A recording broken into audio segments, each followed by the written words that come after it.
And I had to, I had to tell him that he wasn't going to get better. There's not even a treatment. Like it's a death sentence. There's nothing people can do. Hey, babe. How did you know I was the one? And it was just kind of like, ooh, yep.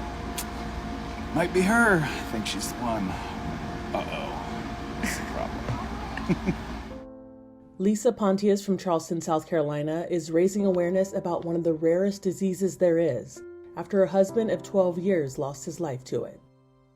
Matt was the most fun-loving, enthusiastic, gregarious, larger-than-life person. He was just a natural exclamation point. He just made everything more fun. We just had instant comfort with each other. And that's how we knew it was just easy. Matt's symptoms appeared in early 2025. He had a virus back in the wintertime, and he had some lingering symptoms, sinus pressure and having balance issues, brain fog, fatigue, like stuff that wasn't necessarily out of the ordinary for someone getting over, a virus. His symptoms worsened in the spring. He started having issues with walking and balance. He started to lose energy. He lost strength in his hands. He couldn't do anything. He was too tired. He started to say things that didn't make sense. For example, he was in the car and he was like, "Don't forget to remind me to take my pills at 1 p.m. because the doctor told me I need my second dose." And I was like, "Babe, what are you talking about?" He's like, "Well, we saw the doctor and he gave me my first dose of pills at 11. He said to take the next one at 1. And I was like, "We haven't seen a doctor yet." And that's when I got extremely concerned. Basically, I had to drag him to an emergency room. Matt was discharged with instructions to get an MRI. They later went back for more testing. His first spinal tap was inconclusive. So, just with all that, they were working off of his symptoms and they were doing every lab under the sun trying to figure it out, but they didn't figure it out until weeks later. So it was in the morning, at morning rounds. He was having noticeable brain damage from the MRI. They did several more spinal taps and were given results about a week later. We didn't get the diagnosis until about 11 days before he passed away. So I was like, okay, so what's the next step? Do we do another round of steroids? Like, what are we doing? Like, what are we doing to keep going? But he said, well, we need to talk about that. And that's kind of like when my stomach dropped. That's when he said that the spinal tap, the tests came back and they believe he's positive for CJD. Creutzfeldt-Jakob disease is a rare and fatal neurodegenerative condition classified as a prion disease. Prion diseases happen when normal brain proteins fold the wrong way, creating abnormal proteins called prions. Abnormal prions cause the brain tissue to die, resulting in dementia, loss of muscle control, and ultimately death. I knew in that moment that it was terminal. A neuro unit, having a young, healthy person come in is pretty rare. This was a mystery for even them. I found out later that they had to tell all of the staff that they were going to give us this diagnosis before they told us, to make sure that they could keep their composure together, pretty much. Because anybody who works in neuro is terrified of these diseases because they don't know what causes them. They don't know why. All they know is it happens and they can't do anything about it. I broke down in tears. I felt so also I just remember thinking in this moment where I'm hysterically crying and in complete shock and disbelief, I kept looking over at Matt and he's just sitting in the bed and he could still kind of talk, not very much. And I just remember feeling oh God, he must be so freaked out watching us crying our eyes out and bawling. And I just remember feeling bad for crying in front of him like that because I didn't want to freak him out. I went over and I sat on his hospital bed close to him and I cried and I held his hands and I held his face and I asked him if he knew like what that meant. And the only thing he did was he wrapped his arms around me and he hugged me and he said, "This is a nightmare." And like he was comforting me, which is like the craziest part. Um, People ask me all the time if he knew, and I'm like, he probably forgot. Like after that conversation, he probably forgot as he got worse. Matt died on August 19th, 2025. He was 43 years old. The shock and rarity of what happened to Matt is like a whole nother layer. It's hard for me to express this in a way that somebody would understand, but there's some sort of peace in the fact that it was so random and there was nothing we could do. Couldn't have avoided it. There was nothing I could have done. 1 to 2 cases of CJD are diagnosed per million people each year, according to the Mayo Clinic. They have no idea why it happens. And that's the scariest part. And Matt was completely 100% healthy in every other way. It literally felt like he was here and then he was like plucked off the earth.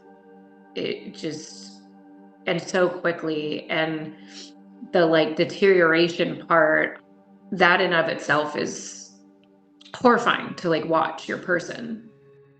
Matt and Lisa have 3 kids, ages 11, 9, and 4. I don't know how to do what I'm about to do to my kids. I have to tell them that their dad's not gonna make it. Like that was, and probably will go down as like the worst thing I've ever lived through. Probably more than the day he died. Went from daddy's in the hospital, like we're gonna figure it out, to they came to visit dad. They were just worried that dad was gonna forget them. And that broke my heart. From telling them that like he's really sick to that he's not gonna make it was so quick. I was in this horrific position. I didn't want to waste time not telling them if they wanted to come and say goodbye. To kids, it was really scary. And they just didn't want to see their dad like that. Lisa says she is still in the raw stages of grieving. When people say time heals, it's not that it heals as in makes it better in a way. It's that you learn to live with it.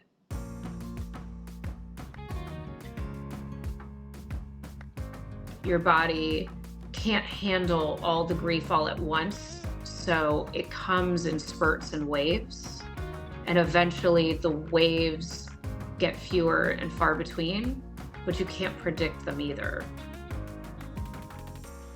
With Matt, we had like a true, meaningful, deep marriage and love that you see people don't believe in anymore, or at least people are starting not to believe in it. I think the first emotion in grief that hit me was how upset I was with how long I would have to live without him because of how young I am. How many years until I can see him again? Like he was home. I just want to go home. And you're home, but it doesn't feel like home. The stress of grieving is showing up physically as well as emotionally. I couldn't stomach food. My hair's been falling out, can't sleep. Constant just sense of panic, like a humming under my skin. It feels like panic, basically. My hair's coming in like much grayer than it was. I feel like my face looks different. Everything is just gone through so much and continues to go through so much. And I thought I would be honest and give you guys a recap of how my first Christmas without my husband went, because it was harder than I thought. She's working hard to make life as normal as she can for her children. And I decided really early on that I wasn't gonna fall apart. I wasn't gonna leave my kids to pick up the pieces because I had gone to pieces. I made the decision that I was gonna be okay, come hell or high water for them. I'm the only parent and they're grieving. I never intended to be a solo parent. It's We have 3 kids. It's a lot of kids. It's a lot of responsibility, but motherhood is brutal in that way. Kids will watch you have a complete breakdown and then ask you to cut up some apples. And that's just the way it is. And there's an innocence about that too. But there's also a loneliness in that, because the person that I would be grieving with, the person that would be able to comfort me, is the person that's gone. But there's still days where it just feels like he should be coming home from work any second. Lisa is coming to terms with being a widow. I was not going to get up and get dressed today. I am massively depressed, and it took the care and love of a friend in the form of a gift and an encouraging note for me to get up. People don't know how to approach you or how to talk to you at all. There is that awkwardness in conversations. Your identity completely shifts, and the way you navigate the world completely shifts. Hopefully, people don't see you as, just a mom or just a widow. I have an idea in my head of what a widow looks like. Generally much older than me, sad, old, grieving, wearing black. When you picture a widow, you don't picture a 38-year-old with 3 little kids. People keep urging me to join widow groups, and I'm like, I don't want to identify as a widow. I'm still kind of resisting that, because I still feel like a married woman. I feel like a wife, and I'm sure that'll shift with time. Lisa hopes sharing Matt's story helps others. Raising awareness is really important to me. I think lack of awareness is one thing, but also lack of people to test on, because they die so quickly. And what my husband had could happen to absolutely anybody. And the only thing that gets funded is things people know about. So that's how I'm hoping to make a difference for this particular disease, because it's horrifying.